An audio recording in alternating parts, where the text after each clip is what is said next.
Okay.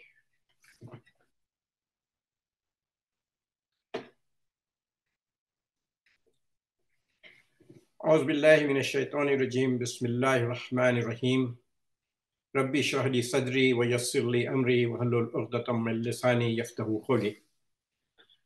Assalamu alaikum wa rahmatullahi wa barakatuh. Dear brothers and sisters, the presentation topic that is allocated to me is the importance of halal and tayyib in global halal, the opportunities of halal certification bodies to meet a common standard. It's my honor and privilege to present my ideas on this topic. This topic can be divided into two sections. The first section is the importance of halal and tayyib in global halal. And the second section would be the opportunities of halal certification bodies to meet a common standard. Coming to the global halal demographic data, which is the importance of halal tayyib to global halal, we have to go over the global halal demographic data. It's kind of an introduction to the second section of our presentation. And so coming back to the global halal demographic, it's a very basic information, but it is very pertinent and important to understand the importance of the opportunities for the halal certification. Global Muslim population is 2 billion, majority of them residing in Asia, Middle East, and Africa. There are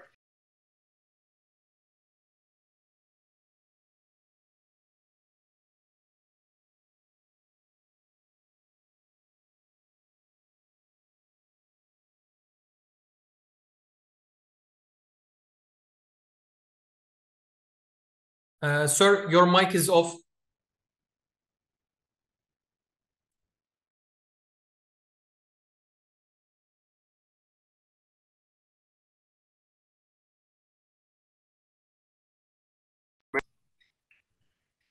the halal market size is increasing, driven by both the growth of Muslim population and non-Muslim interest in ethical and high quality products.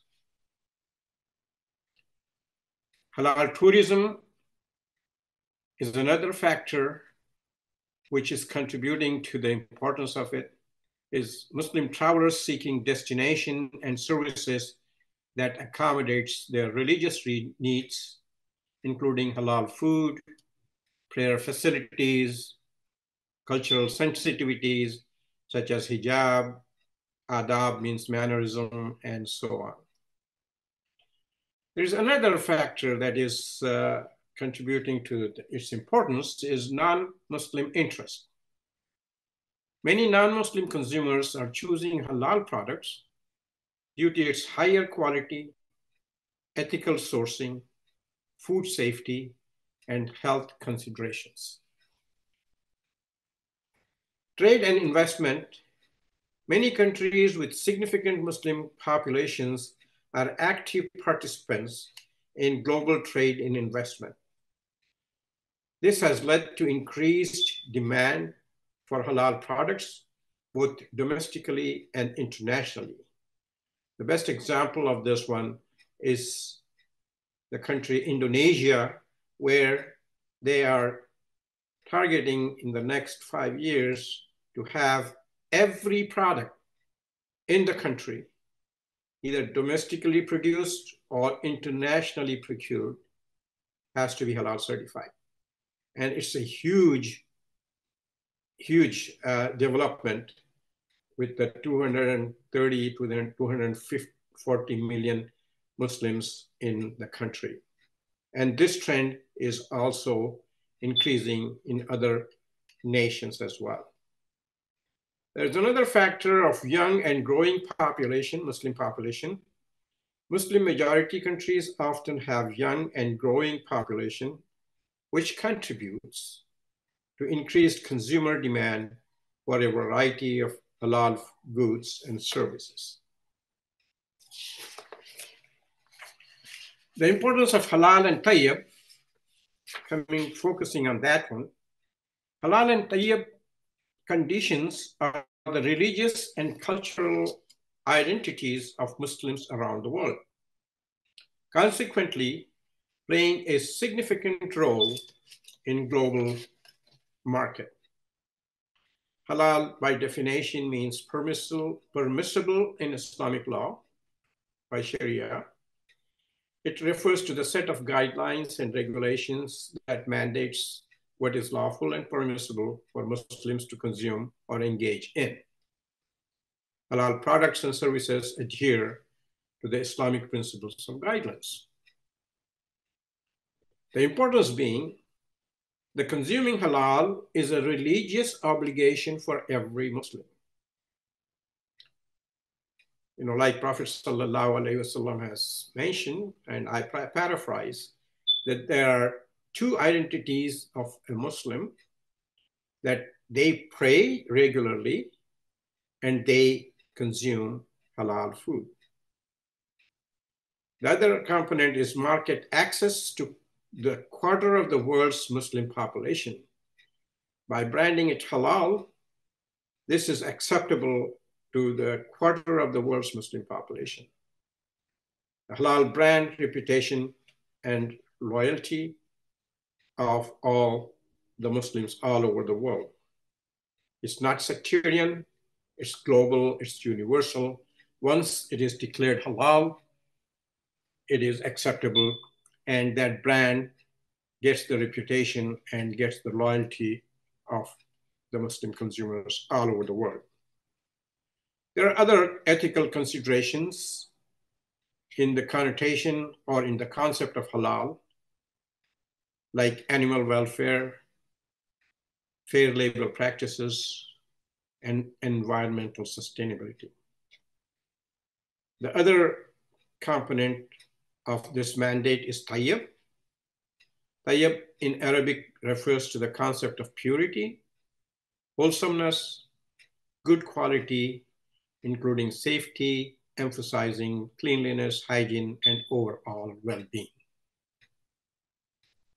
The word tayyib appears in Quran in conjunction with halal in most of the places. The importance of tayyib being, consuming tayyib is a value-added religious recommendation. Tayyib standard promotes high-quality products and services. Tayyib conditions ensure purity, cleanliness, hygiene, and safety. The halal and tayyib, followed by a quarter of the world's Muslim population for religious reasons, and a significant number of the world's non-Muslim population for ethical reasons, offers a tremendous business opportunity adhering to the principles that promote ethical and responsible practices. Now we come to the second segment of our presentation, which is the opportunities of halal certification bodies to meet a common standard. Establishment of a common global standard is a complex and challenging endeavor. Achieving such a standard requires overcoming several obstacles. And I'm going to present a few possible challenges in achieving this common standard goal. Number one is cultural and interpretational differences. Halal standards can be interpreted differently based upon cultural, religious, and legal perspective. Agreeing on a single interpretation that is universally accepted can be difficult.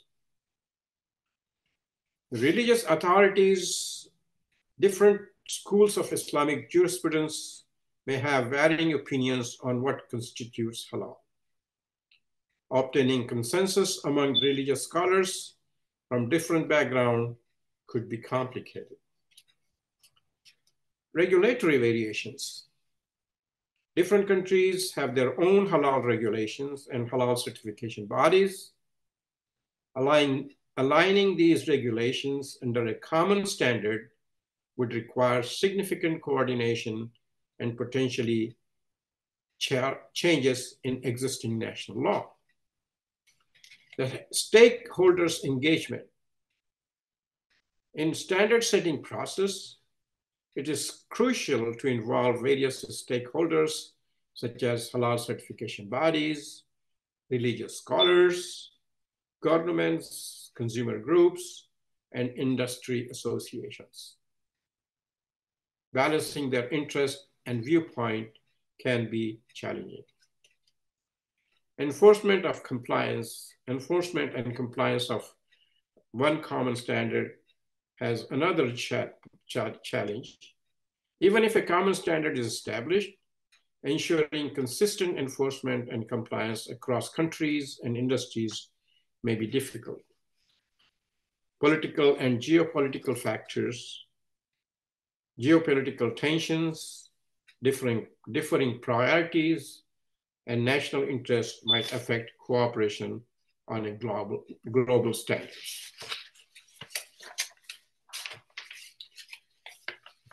Having enumerated the challenges and possible obstacles, let's move on to the possible approaches. While common global halal standard is challenging, it is not impossible. It would require a combination of diplomacy, open dialogue, compromise, technical expertise, and commitment from all involved parties. Collaborative efforts. That's one of the foremost possible approach to meet a common standard. International organizations like Organization of Islamic Cooperation, OIC, and standard setting bodies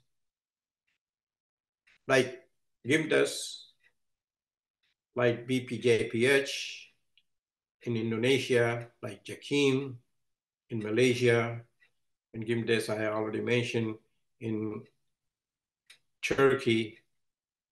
These could facilitate collaborative efforts among countries to develop a common halal standards. This approach would involve negotiation, consensus building, and accommodating diverse viewpoints. It's a gradual harmonization process. Instead of an immediate shift to a single standard, countries could work together, gradual harmonization by aligning their existing standards. This could lead to increased consistency over time. We have to keep in mind that we have to anchor ourselves to core principles in this process of common standardization. A global standard could be based on core halal principles that are widely accepted across different interpretations of Islam. This might allow for flexibility while maintaining a common foundation. There has to be a transparency and accountability.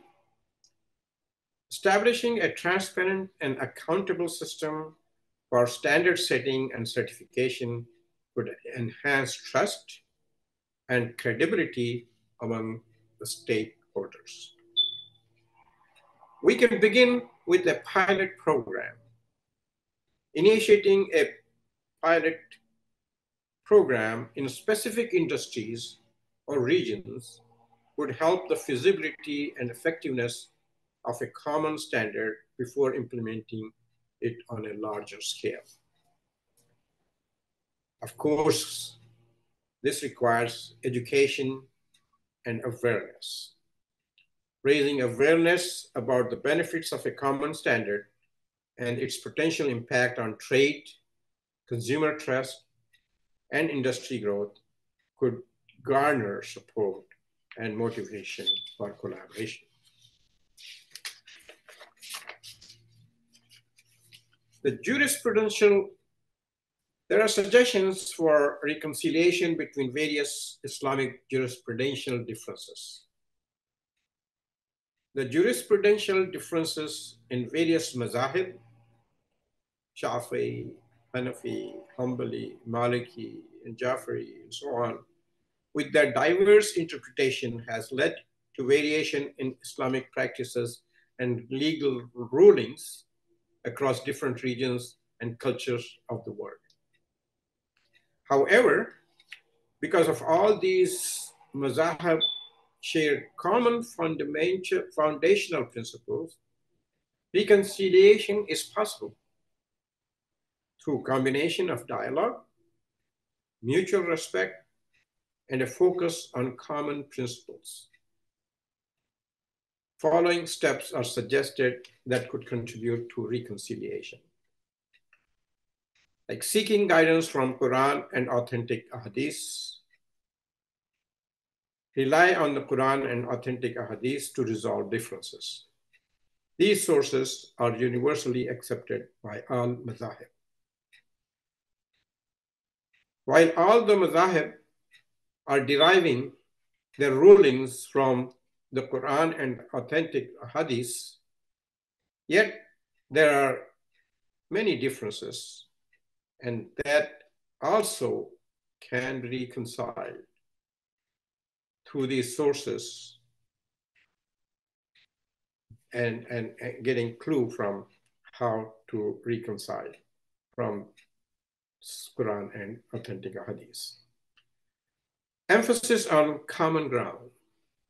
Focus on foundational principles of Islam that are shared by all mazahib, such as the Quran and the Sunnah of the Prophet sallallahu alaihi wasallam. Highlight the importance of unity within the Muslim community. This is a very crucial point that we, although like I mentioned, that all the mazahib draw their ruling from authentic hadith and the Quran, which are the foundation, but with the same line and stream, we have to highlight the importance of unity within the Muslim community, as also emphasized in the Quran and authentic Sunnah. Ijtihad and flexibility.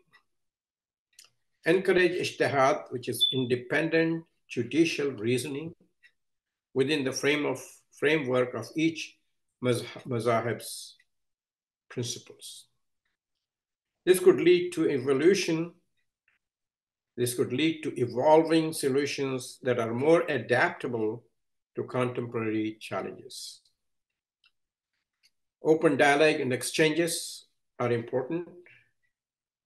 We should encourage scholars, jurists, and experts from different mazahib to engage in open and respectful dialogue. We have to create a platform for discussions, conferences, and seminars where scholars can exchange ideas and perspectives. Mutual respect and tolerance has to be promoted. We should promote an attitude of mutual respect for the differences in jurisprudential opinions, recognizing that different mazahibs have developed over centuries due to unique historical, cultural, and geographical context. We have to recognize these differences and we have to respect them. And we have to tolerate them as well. But at the same time, we have to avoid unnecessary stringency. We should encourage scholars to avoid imposing their mazhab's opinion in areas where flexibility and alternative interpretations exist. In case of differing opinions, it is generally recommended to follow the opinion that is more practical and easier to implement, as long as it doesn't compromise the core principles of our faith. Fourth, focus on core values, emphasizing the common values shared by all mazahib, such as justice, mercy, compassion, and ethical conduct. We have to focus on these values to come up with a common halal standard. We have to have collaborative fatwas, legal opinions. We have to encourage scholars from different mazahib to collaborate on issuing joint fatwas for contemporary issues. This can demonstrate unity in Islamic rulings. Again, the foundation is educational initiative. Develop educational programs and materials that promote awareness of the diversity of Islamic jurisprudence while also highlighting the shared values. The journey of understanding and reconciling opinions is ongoing, staying open to learning that may bring new insights and perspectives of accommodative understanding.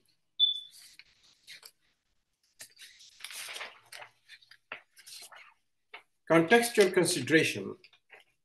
Consider the historical, cultural, contextual factors that may have influenced the development of each mazhab's opinion. Sometimes differences in ruling arise due to specific circumstances that were prevalent at that time of the school's formation and perspectives of accommodative understanding. International organizations and scholars, like the Organization of Islamic Cooperation, can play a role in fostering collaboration and dialogue among scholars from different backgrounds. We have to take this approach of case-by-case reconciliation. Reconciliation can happen in certain cases where consensus is easier to achieve. Gradual building trust through small steps can lead to great unity over time. And finally, the most important thing at the core is taqwa, piety, and Allah consciousness. Scholars are expected to approach their work with sincerity, humility, and a deep reverence for Allah's guidance. Their personal piety and ethical conduct is essential.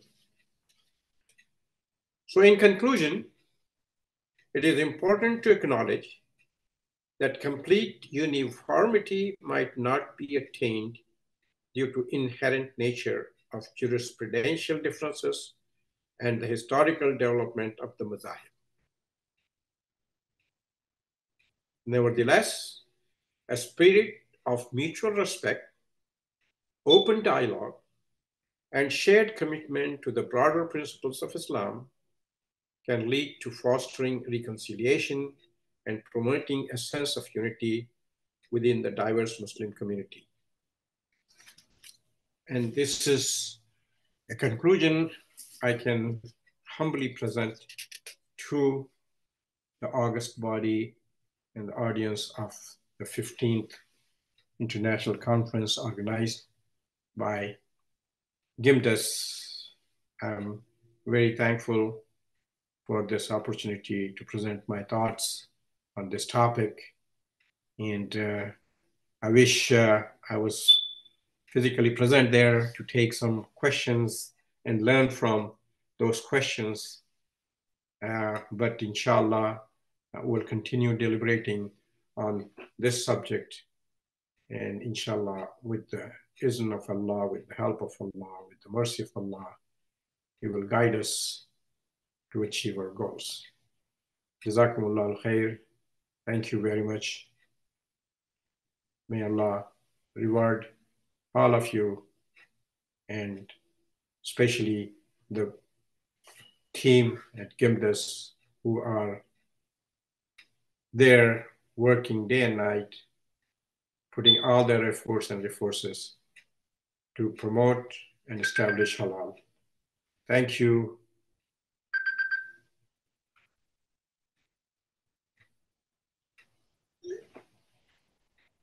Jazakumullah al-khair.